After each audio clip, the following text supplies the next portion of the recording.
Mga bro, may matitinik na bisita na naman tayong bumaba sa Subic Bay, walang iba kundi ang mga Chinook at Apache helicopters ng 25th Combat Aviation Brigade, 25th Infantry Division ng US Army. Grabe, kung tunog pa lang ng rotor blades ang pag-uusapan, parang soundtrack ng firepower at precision.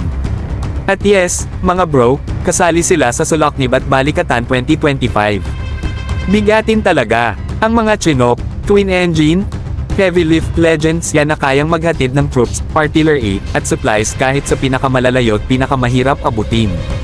Samantalang ang mga Apache, mga bro, ito ang attack helicopter na parang may mata sa likod, deadly accurate, at laging ready rumispan sa gitna ng gulo. Kung may combo meal sa military aviation, ito na yon. Tila naging regular na tropa na natin ang US Army Aviation sa bawat major military exercise sa bansa.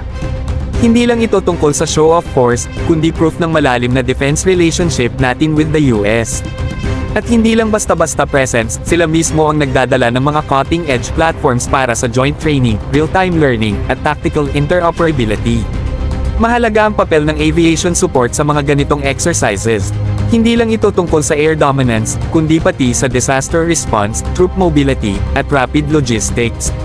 Mga bro, sa panahon ng krisis o gyera, ang bilis ng galaw ang kadalasang nagdedesisyon ng panalo.